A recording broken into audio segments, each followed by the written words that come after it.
wanafanya, na wamesema wanafanya Tanzania na hata nje ya Tanzania. Yes, hata nje ya nchi. Nje ya nchi kule tuna aina ya uwekezaji ambao tunaita ni capital investment UAE.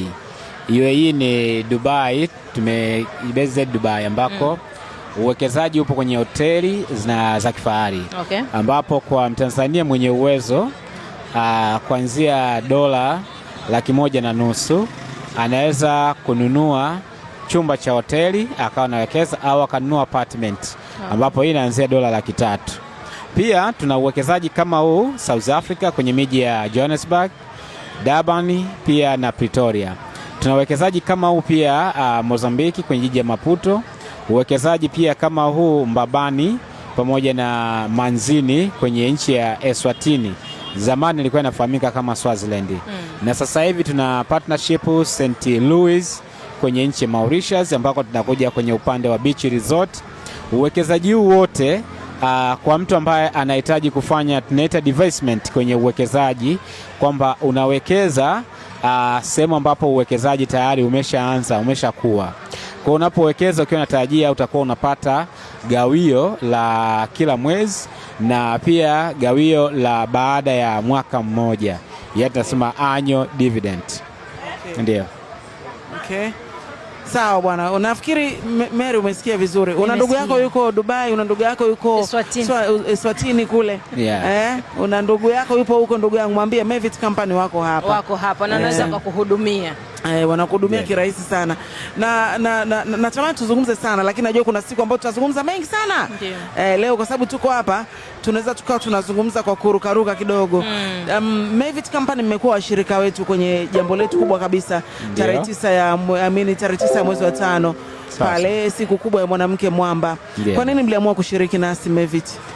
Sababu ya kwanza sisi kuamua kushiriki ilikuwa kwanza ni kusapoti jitihada za kuona jinsi gani wanawake wanavyopambana na kujinasua kiuchumi. Kama ambavyo Mevit tunajitanabaisha kwamba sisi tunadili zaidi na uwekezaji. Kwa hiyo baada ya kuona jitihada za wanawake waipambanua na kuwekeza, na hii tulianza kusapoti mwaka 2023. Ndio. Ambako ilifanyika ukumbi mmoja ulikuwa unaitwa Diamama. Ndio, tulikuwa wote pale. Tulianza kusapoti mwaka 2023, tukaja mwaka 2024, then 25 na sasa hivi 26 tukarudi tena kusapoti. Asanteni sana. Ndio. Kwa ni familia. Ni familia. Tumeanza kusapoti muda mrefu.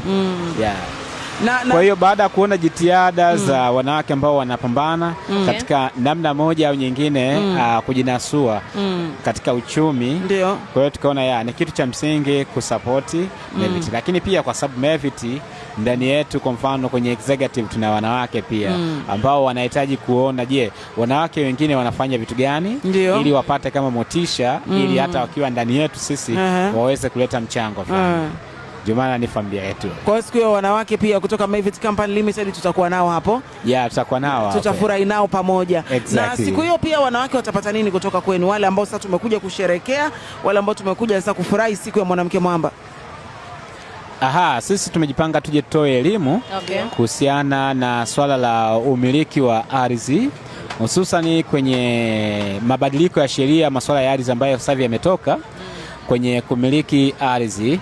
Hapa tutakuja kuelimisha kwamba kuna umuhimu, kwa mfano kwa wanawake ambao wanakuwa hapo kwenye ndoa, kwenye upande wa hati, kuna umuhimu wa hati tokea majina yote mawili.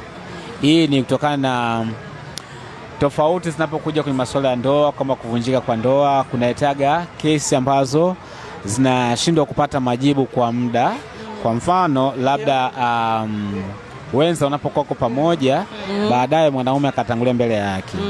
Alafu mali labda kiwanja au nyumba ilikuwa kwa jina la mume na mke alikuwa anaishi pale. Lakini kwa mahakama sasa hivi kuna sheria ambayo inatambua kwamba kama mali ilikuwa ya familia, mwanamke ndiye ambaye atakiwa awe mrithi namba 1.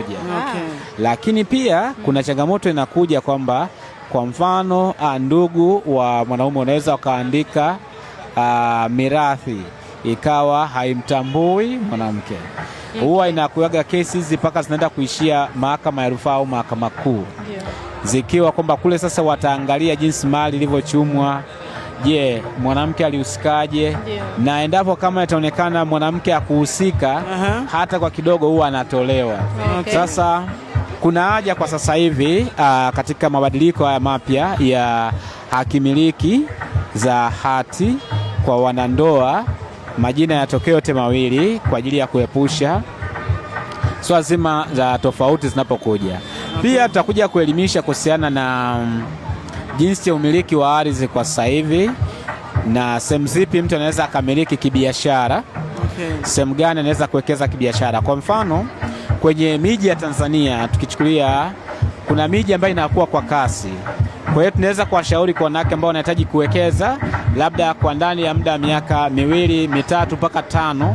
Huu tunasaga ni uwekezaji wa wastani kabla ule uwekezaji wa muda mrefu, kwamba anaweza kawekeza sehemu ambazo baada ya muda mfupi aweze kupata faida. Kwa mfano miji kama Dodoma, Mwanza, Dar es Salaam, Morogoro, Mbeya, Iringa, hii ni miji ambayo uwekezaji unakuwa kwa kasi sana. Kwa hiyo kwenye miji kama hii tunawashauri watu pia waweze kuwekeza. Na kwa nini tutakuja kuwashauri wanawake? Kwa sababu wanawake ndio population kubwa Tanzania. Lakini pia wanawake ndio ambao wanakuwa sana kwenye vikwazo vya kiuchumi ukilinganisha na wanaume. Kwa hiyo tutakuja kuwashauri wanawake waweze kuwekeza zaidi kwenye ardhi, kwa sababu uwekezaji kwenye ardhi unakuja na faida mbalimbali. Kwa mfano faida ya kutunza thamani ya pesa. Yaani ukiwekeza kwenye ardhi leo hii, thamani ya pesa ambayo umekuwa umeiwekeza baada ya miaka 2, 3 inakuwa imetunzwa na kukuzwa.